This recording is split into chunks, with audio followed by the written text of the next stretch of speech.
자, 수업 시작하겠습니다. 우리 지난 시간까지 5단원 동물과 에너지 파트를 공부를 했습니다.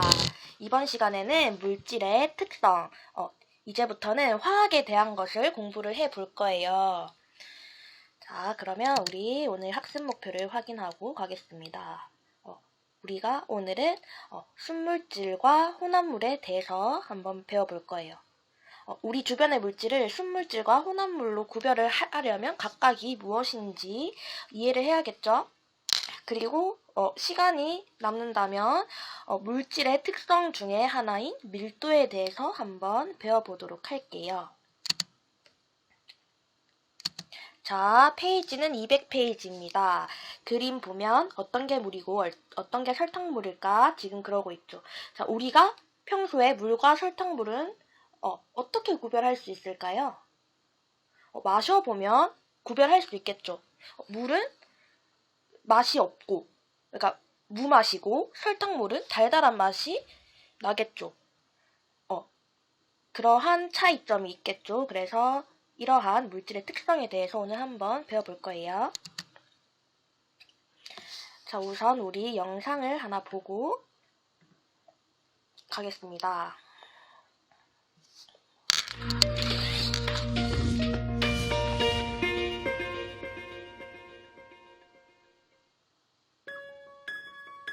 우리 주변에 있는 많은 물질들. 이 물질들을 어떤 기준으로 분류하면 이와 같이 나눌 수 있는데 어떤 기준일까요? 다이아몬드, 염화나트륨, 에탄올, 순금. 이러한 물질들은 한 가지 물질로만 이루어져 있으며 이를 순물질이라고 합니다. 암석, 우유, 주스, 탄산음료. 이 물질들은 두 가지 이상의 순물질이 섞여 있는 물질로 혼합물이라고 한답니다. 소금물은 어떨까요? 소금물은 물과 소금이 섞여 있는 혼합물입니다. 오래전 청동기 시대에 조상들이 사용했던 청동은 무엇일까요? 청동은 구리와 주석을 섞어 만든 합금으로 혼합물이랍니다. 우리 주위에는 많은 순물질과 혼합물이 있고 순물질을 섞어 혼합물을 만들어 쓰기도 하고 혼합물에서 순물질을 분리하여 사용하기도 합니다.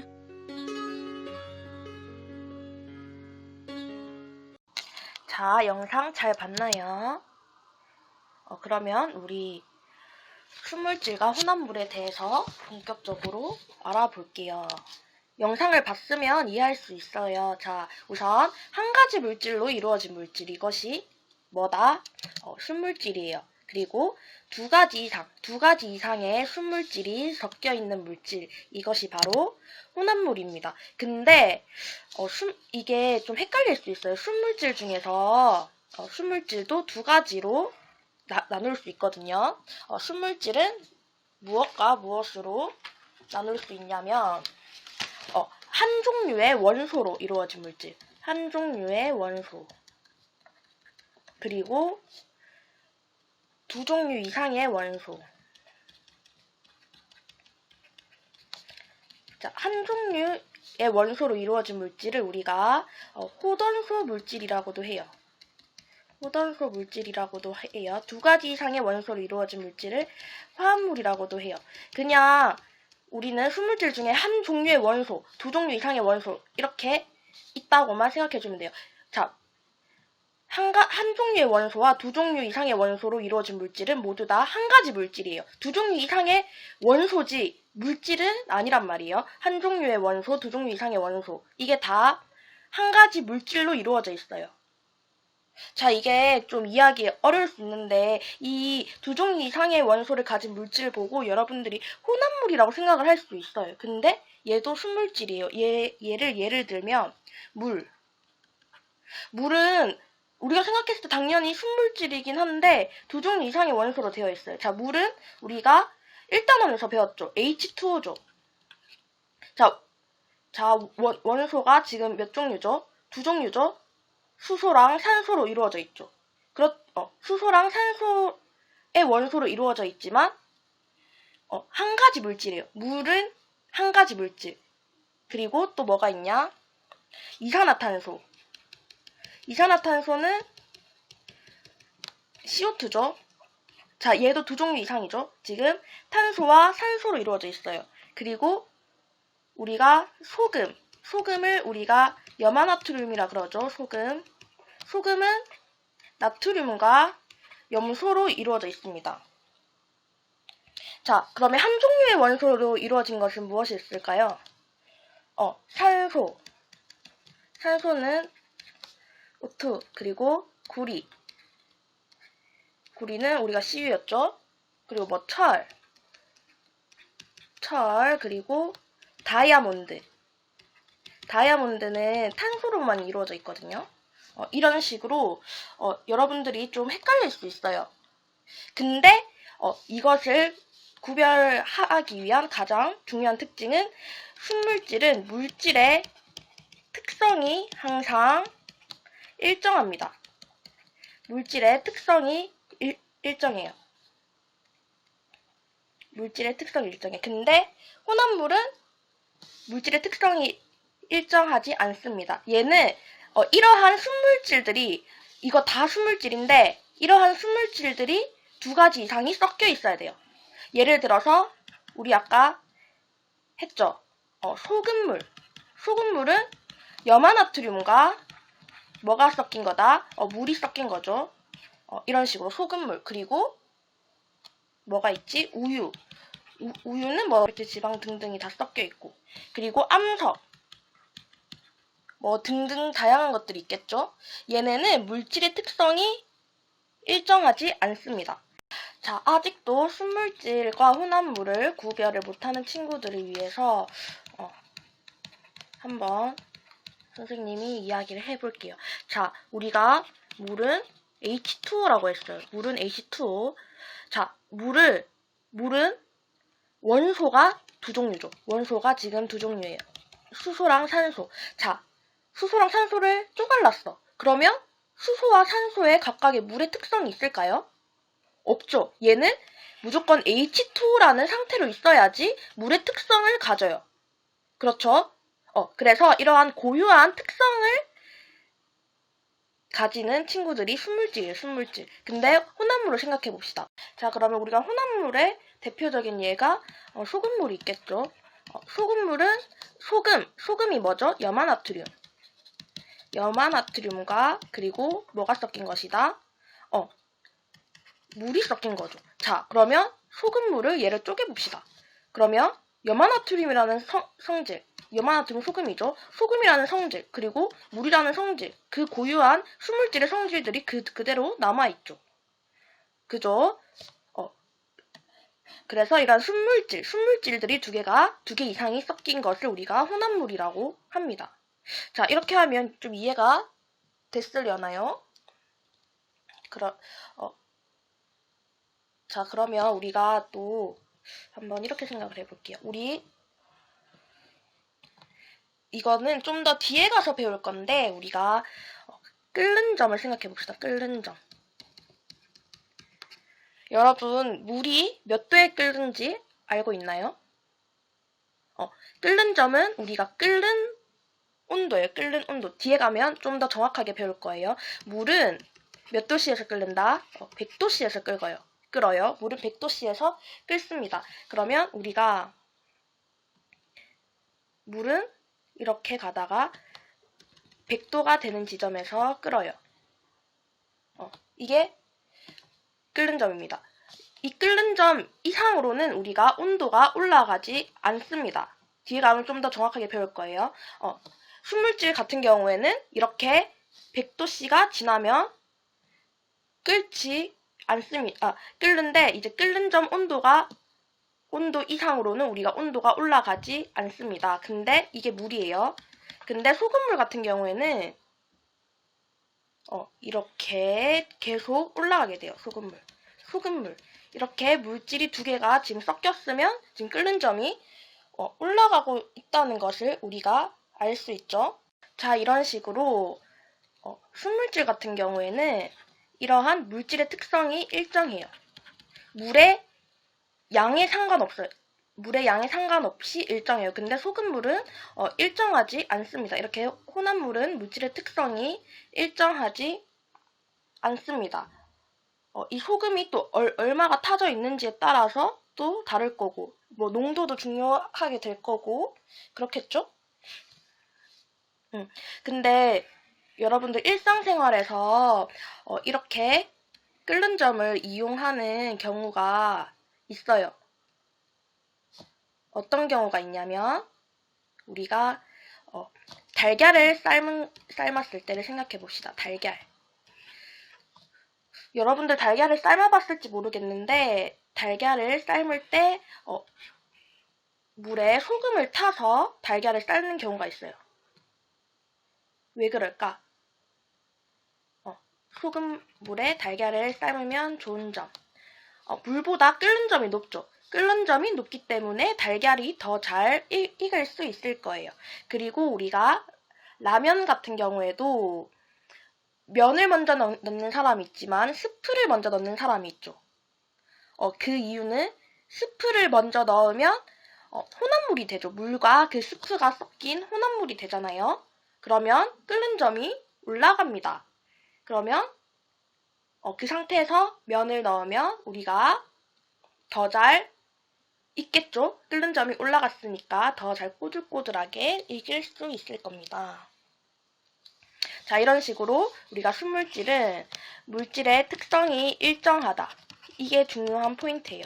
일정하다. 이거는 그냥 선생님이 이해하기 쉬우라고 설명을 한 건데 아까까지로 충분히 이해할 수 있었으면 그렇게 이해를 해주면 됩니다. 자, 그러면 우리 해보기 한번 넘어가 봅시다. 우리 주변의 물질을 어떻게 순물질과 혼합물로 구별할 수 있을까? 자, 이거 영상에서 답이 거의 다 나왔어요. 자, 우선 여기 그림에 있는 순물질과 혼합물을 구별하는 기준에 대해서 우리가 생각해 봅시다. 자, 그냥 마냥 우리가 순물질의 정의와 혼합물의 정의를 몰랐을 때는 그냥 색깔에 따라서 구별하나 생각이 들 수도 있겠죠. 지금 다른 거는 색깔이 다 똑같은데 암석만 색깔이 다르니까. 근데 우리는 지금 순물질과 혼합물에 대해서 배웠어요. 그러면 우리가 한번 구별을 해보도록 합시다. 자, 순물질은 뭐예요? 구리겠죠. 일단 구리가 CU였죠. 그리고 순금, 섞여있는 합금은 혼합물이겠지만 순금은 순물질이죠. 그리고 산소, 지금 동그라미 친 게 다 순물질이겠죠. 근데 소금물 같은 경우에는 물과 소금으로 이루어져 있죠. 그리고 탄산음료는 탄산과 다른 색소의 물질과 그리고 물 이런 식으로 이루어져 있고, 그리고 암석, 돌은 암석도 당연히 다양한 돌들이 지금 모여서 이렇게 만들어진 거겠죠. 그래서 얘도 혼합물입니다.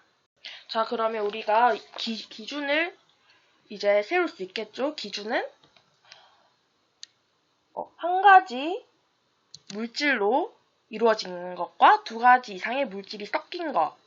그래서 순물질은 구리선, 순금 반지, 산소, 혼합물은 탄산음료, 소금물, 암석, 주스. 이렇게 우리가 구별을 할 수 있어야 돼요. 우리 주변의 물질 보고 이거 순물질이네? 이거 혼합물이네? 이렇게 구별을 이제는 할 수 있어야 돼요. 배웠으니까.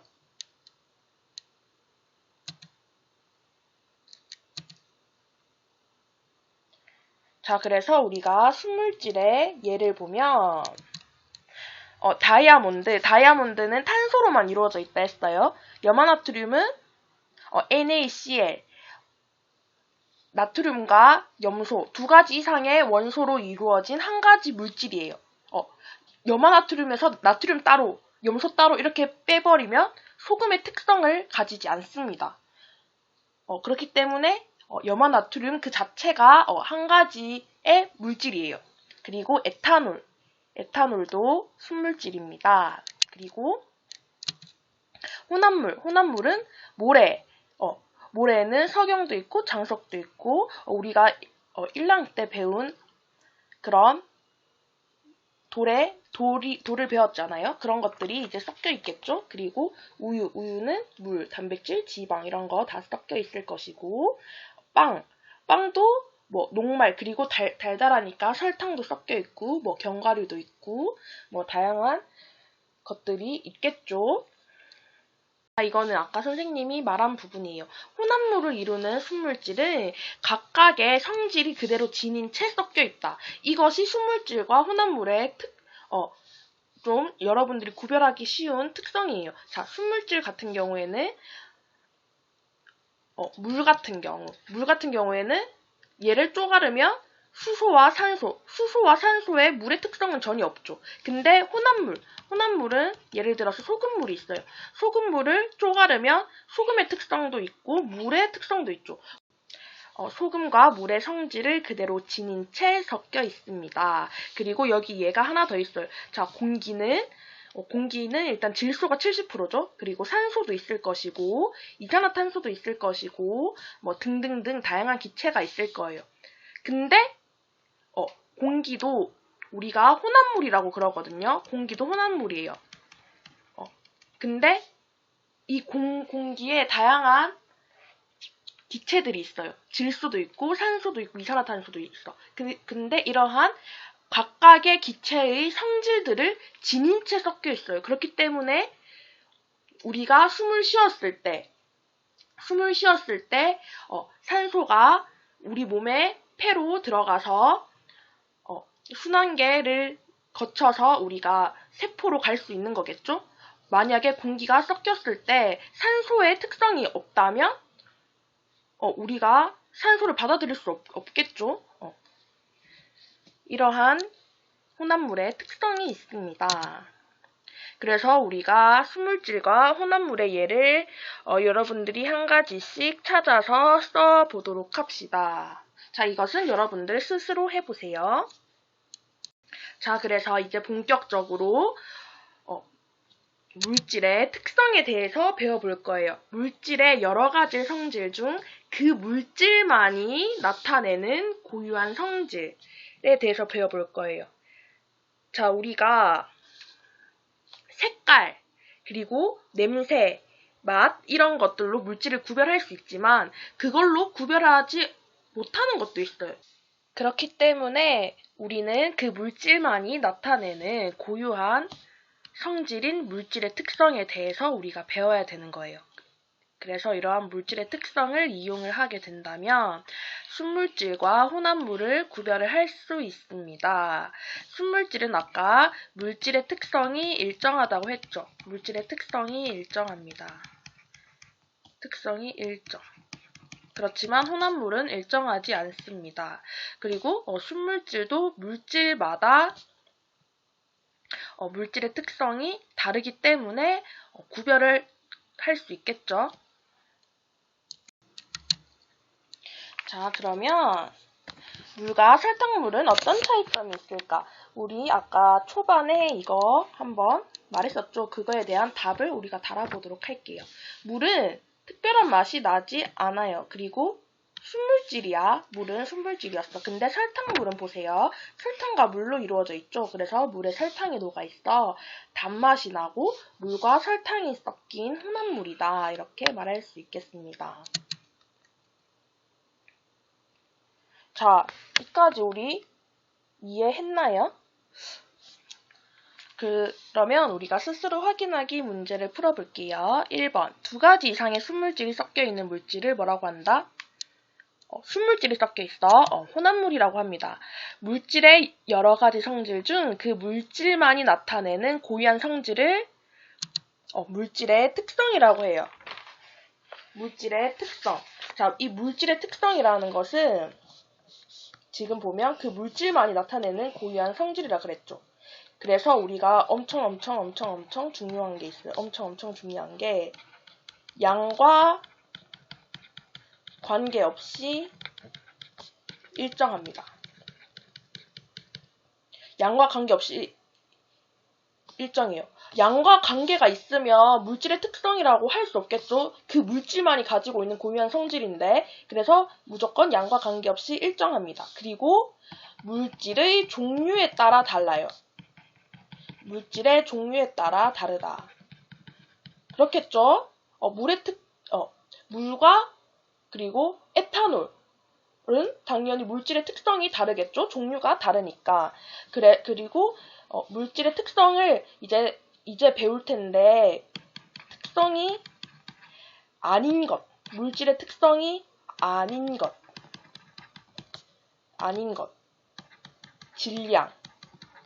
질량은 양이 많아질수록 질량이 커지겠죠? 그래서 물질의 특성이 될 수 없어요. 그리고 부피, 무게, 온도, 상태 변화, 농도, 이런 거는 물질의 특성이 될 수 없습니다. 우리가 다음 시간에 배울 밀도, 끓는 점, 녹는 점, 어는 점, 이런 것들이 물질의 특성이 될 수 있겠습니다. 자, 그리고 3번. 시중에서 판매하는 100% 과즙 음료가 순물질인지 혼합물인지 설명을 한번 해봅시다. 당연히 혼합물이겠죠, 혼합물. 자, 과즙 음료는 과일과 그리고 당연히 물이 섞여 있겠죠. 물이 섞여 있으니까 혼합물이고, 그리고 다른 향료, 그리고 구연산 등이 되게 많은 순물질들이 들어있어요. 그래서 아무리 100% 과즙 음료라고 해도 혼합물입니다. 우리가 그냥 생각만 했을 때도 그냥 과일과 물은 무조건 들어갈 것 같다는 생각이 들죠. 그러니까 당연히 혼합물이 되겠습니다. 자, 우리 진도를 좀 더 나가보도록 합시다.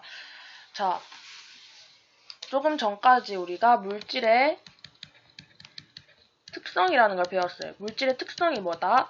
그 물질이 지니는 고유한 성질이라 했죠. 고유한 성질이에요. 그 물질의 특성 중에 하나인 밀도에 대해서 배워볼 거예요. 그러면 밀도는 물질마다 다르겠고, 그리고 한 물질 내에서는 질량과 부피에 상관없이 일정하다라는 것을 우리가 이번 시간에 배워보도록 하겠습니다. 그러면 우리 수업 열기 페이지 202쪽 가면 음반지와 백금반지를 어떻게 구별할 수 있을까는 우리가 이번 시간에 밀도 배울 거니까 결론은 밀도를 계산을 해서 구별을 할 수 있다. 이렇게 말하면 되겠습니다. 자, 영상을 볼게요.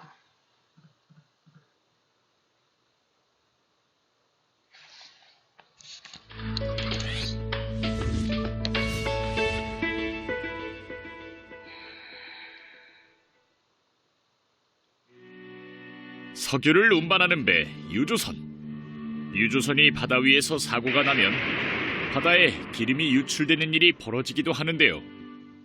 이런 기름 유출 사고가 발생했을 때 해류를 타고 기름이 멀리 퍼지는 것을 막기 위해 기름막이를 두릅니다. 기름막이로 기름이 멀리 퍼지는 것을 막을 수 있는 까닭은 무엇일까요? 어떤 물질의 단위 부피당 질량을 밀도라고 하는데요. 밀도는 물질의 종류에 따라 다릅니다.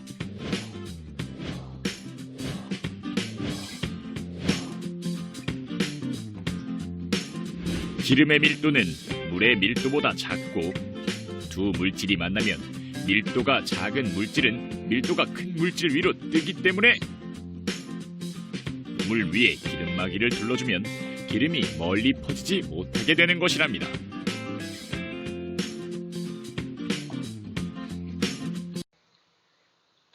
자, 영상 잘 봤나요? 자, 어떤 물질의 질량을 부피로 나눈 값. 자, 질량을 부피로 나눴어. 부피분의 질량이겠죠. 질량을 부피로 나눴으니까. 이 부피분의 질량을 뭐라 그런다? 밀도라고 그럽니다. 그래서 우리가 밀도를 계산할 수 있어야 돼요. 밀도를 계산할 수 있어야 되는데 밀도는 뭐다? 부피분의 질량. 그 말은 부피에는 반비례하고 질량에는 비례한다. 우리 비례 반비례 수학 시간에 배웠죠? 자, 그러면 질량이 커지면 커질수록 밀도는 증가하고 부피가 커지면 커질수록 밀도는 작아지겠죠. 자, 밀도가 우리가 쉽게 생각하면 빽빽한 정도예요. 빽빽한 정도입니다. 빽빽한 정도. 그런데 만약에 이렇게 뒀어요. 지금 똑같은 부피야. 똑같은 좀 부피가 달라 보이지만 똑같다고 칩시다. 똑같아요. 근데 질량이 지금 달라. 지금 쌤이 찍는 점을 질량이라고 생각해요. 얘는 이렇게 띄엄띄엄. 자, 그러면 A와 B 중에서는 누가 밀도가 더 크다? A가 밀도가 더 크겠죠. 그렇죠? 근데 C를 보세요. C는 A랑 점의 개수가 같아요. A랑 점의 개수가 이렇게 같아. 근데 지금 부피가 A보다 줄었죠. 그죠? 부피가 작아지면 부피와 밀도는 반비례해요. 부피가 작아지면 밀도는 커집니다. 그러면 A보다 C가 밀도가 더 크겠죠. 그래서 이렇게 이해를 할 수 있어야 됩니다. 자, 이 공식 외우도록 하세요. 자, 여기서 보면 부피는 차지하는 공간이요. 차지하는 공간. 그리고 질량은 고유한 양이에요. 그 물질의 고유한 양. 그리고 얘는 차지하는 공간. 그래서 단위는 밀리리터, 리터, 세제곱센티미터. 그리고 질량은 우리 다 알고 있죠. 그램, 킬로그램. 그래서 부피분의 질량이니까 얘가 질량, 얘가 부피, 얘가 질량, 얘가 부피. 그래서 그램 퍼 제곱센티미터, 그램 퍼 밀리리터 이런 식으로 우리가 밀도의 단위를 쓸 수 있겠죠.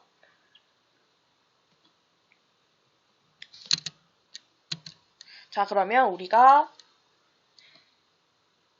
물질의 밀도는 어떻게 구하고 밀도로 물질을 구별할 수 있을지. 이 말이 뭘까? 밀도로 물질을 구별할 수 있을까? 이 말은 밀도가 물질의 특성이 될 수 있을까? 이 말이겠죠. 물질의 특성이 될 수 있을까? 물질의 특성이 되려면 어때야 된다고? 양에 관계없이 일정해야 되고 종류에 따라 밀도가 달라야 되겠죠. 그래서 우리가 한번 탐구를 보도록 합시다. 지금 탐구 보고 있나요? 202페이지에. 자, 우선 우리가 물과 에탄올의 밀도를 측정해 볼 거예요. 액체 물질의 밀도. 자, 그러면 일단 온도계를 이용해서 물과 에탄올의 온도를 측정합니다. 그리고 질량을, 빈비커의 질량을 확인해야 그 물질을 넣었을 때 정확한 질량을 잴 수 있겠죠. 그래서 비커에 눈금 실린더를 이용해서 물 10ml를 넣고 질량을 측정하고, 그리고 물 10ml를 더 넣었어요. 그러면 물은 20ml 되겠죠. 그리고 질량을 또 쟀어. 그리고 같은 방법으로 에탄올도 10ml와 20ml의 질량을 측정을 했습니다. 그래서 이렇게 지금 10ml, 20ml 넣었고 에탄올도 10ml, 20ml 넣었어. 그리고 아까 초반에 온도를 쟀죠. 그래서 온도를 20도로 맞춰줬어. 온도를 20도로 맞춰줬어요. 그리고 우리가 물이 10ml일 때 질량은 9.8이고 그리고 19.6 이렇게 우리가 참 잴 수 있으면 좋을 텐데 지금 온라인 수업이니까 재지 못하잖아요. 그래서 이렇게 주어집니다. 9.8, 19.6. 그러면 우리가 밀도를 구할 수 있어야 돼요. 이거는 우리가 구할 수 있어야 돼요. 지금 부피분의 질량이죠. 그러면 10분의 9.8. 자, 10분의 9.8이야. 얘는 그러면 앞으로 한 칸 가니까 0.98. 그리고 얘 같은 경우에는 지금 20분의 19.6이겠죠? 그죠? 그러면 2로 나누면 10분의 9.8이면 0.98 똑같겠죠? 그리고 에탄올이 부피가 10ml, 20ml일 때 질량을 측정해 봤습니다. 그랬더니 7.9와 15.8이 나왔어요. 그러면 10분의 7.9 하면 0.79겠고 20분의 15.8 하면 약분하면 7.9 하면 0.79 똑같이 되겠죠? 자, 그러면 이거를 통해서 지금 알 수 있는 게 뭘까? 이걸 통해서 알 수 있는 거. 지금 물끼리는 밀도가 똑같고 에탄올끼리는 밀도가 똑같다. 이것을 알 수 있습니까? 그래서 지금 물과 에탄올은 부피에 따라 밀도가 다른가 했을 때 부피가 달라져도 밀도는 일정합니다. 부피가 지금 다르죠? 근데 밀도는 일정해요. 그죠?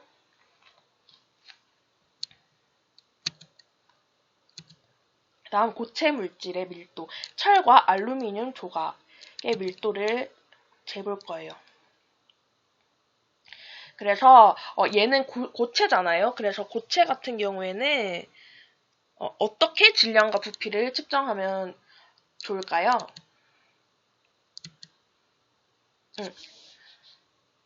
일단 질량은 전자 저울에 올려두면 당연히 질량을 측정할 수 있겠죠. 그리고 부피가 문제야.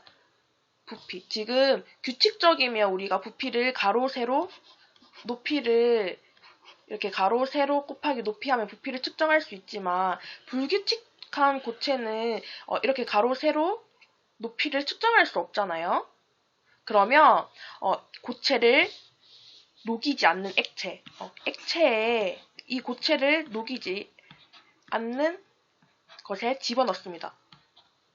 통당 집어넣어요. 그러면 액체가 이렇게 올라가겠죠. 우리가 욕실에서 반신욕을 하잖아요. 반신욕을 해야 되는데 우리가 물을 그래서 이렇게 받아놔요. 근데 우리가 들어가면 물이 넘치죠. 우리의 부피만큼 물이 지금 넘치는 거예요. 그러면 얘도 이 고체의 부피만큼 물이 이렇게 올라가게 되겠죠. 그래서 이렇게 올라간 액체의 부피를 측정해서 고체의 부피를 계산합니다. 이해했나요? 자, 그래서 이렇게 질량과 부피를 측정을 했어요. 그러면 질량과 부피를 측정을 하면 우리가 밀도를 구할 수 있겠죠. 자, 그래서 얘도 지금 질량과 부피는 그러한 방법으로 다 쟀습니다. 질량과 부피를 다 쟀어요. 그러면 부피분의 질량, 우리 이거 계산을 할 수 있어야 돼. 지금 나와 있지만 1.4분의 11 하면 7.9가 나와요. 그리고 3.0분의 23.6 하면 7.9 나오고 얘도 마찬가지로 계산을 해주면 됩니다. 지금은 이렇게 넘어가지만 여러분들이 이거 계산하는 문제가 나중에 나올 수도 있겠죠. 계산할 수 있어야 돼요. 그러면 얘를 통해서 우리가 무엇을 알 수 있을까? 지금 철끼리는 질량과 부피가 지금 다르지만 밀도는 똑같죠. 알루미늄도 마찬가지로 질량과 부피가 완전히 다른데 지금 밀도는 똑같아요. 자, 그래서 철과 에탄올을 지금 얘가 오타인 것 같아. 철과 알루미늄. 철과 알루미늄은 질량이나 부피에 따라 밀도가 다릅니까? 아니죠. 같죠. 철끼리는 같고 알루미늄끼리는 같아요. 그죠? 그래서 이렇게 밀도는 비교를 해볼 수 있겠습니다.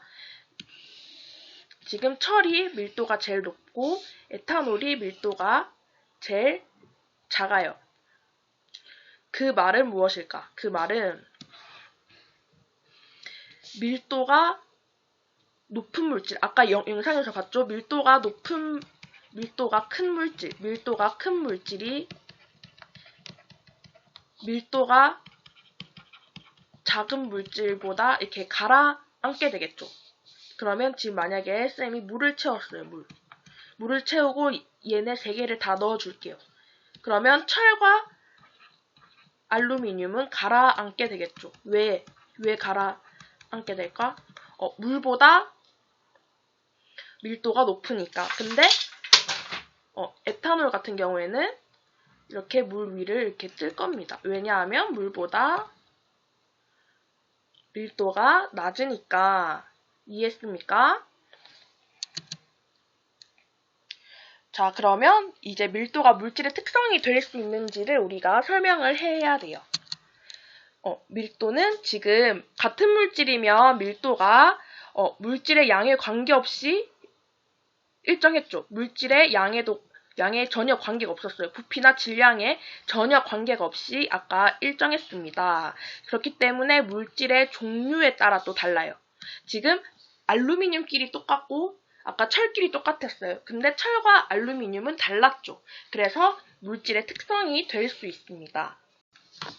자, 그러면 밀도는 일정한 온도에서 양에 관계없이 같은 물질에서는 어떻고 일정하고 물질의 종류가 달라졌어. 그러면 다르겠죠? 물질의 종류에 따라 다르므로 물질을 구별할 수 있는 물질의 특성이다. 그렇죠? 우리가 밀도가 주어지면 이제 물질이 무엇인지 알 수 있겠죠?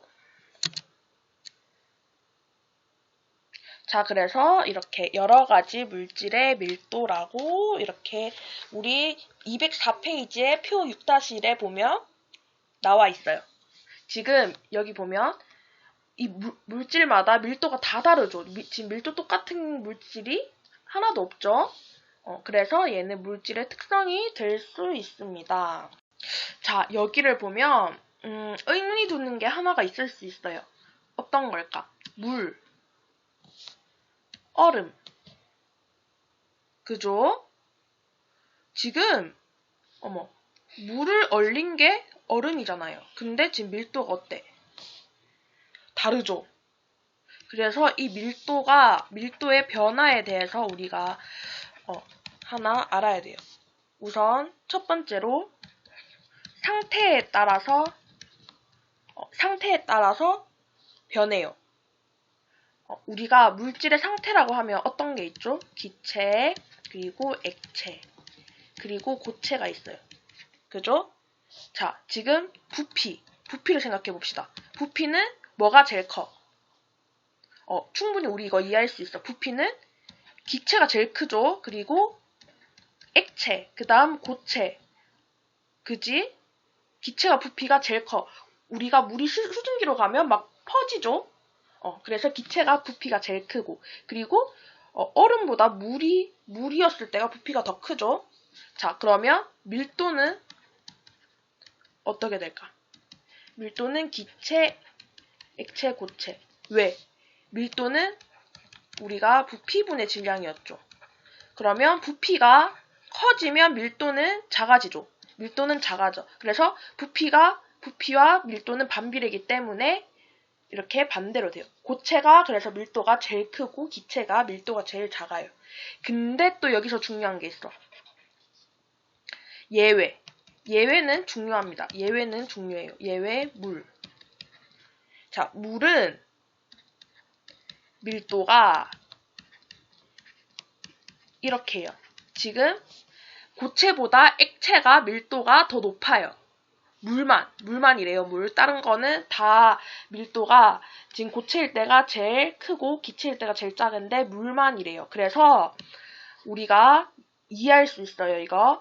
자, 물에 얼음을 넣었어. 우리가 물을 시원하게 먹고 싶어서 얼음을 넣었어. 그러면 얼음이 가라앉았어요? 떠올랐어요? 얼음은 물에 떠오르죠?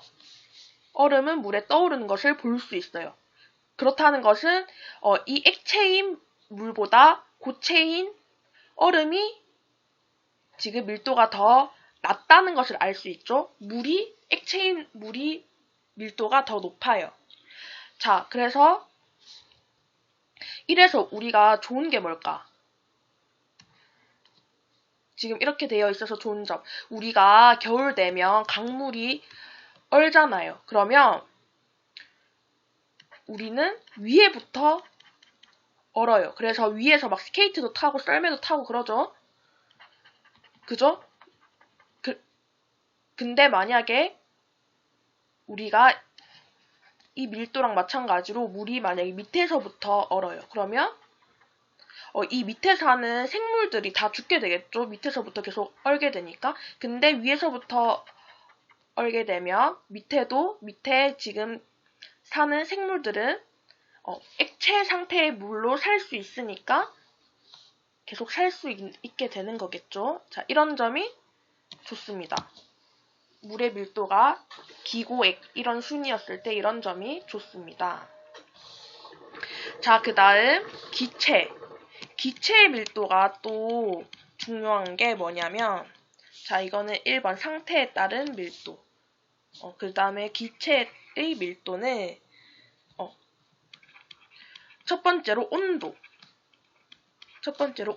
온도가 높아져요. 온도가 높아지면 부피가 커지죠. 그럼 부피가 커지면 밀도는 어떻게 된다? 밀도는 작아진다. 그래서 온도가 커지면 밀도는 낮아진다. 그 다음 두 번째는 압력. 압력은 누르는 힘이었죠. 눌렀으면 당연히 부피는 작아지겠죠. 부피는 작아져. 그러면 부피랑 밀도는 반대니까 밀도는 높아지게 될 거예요.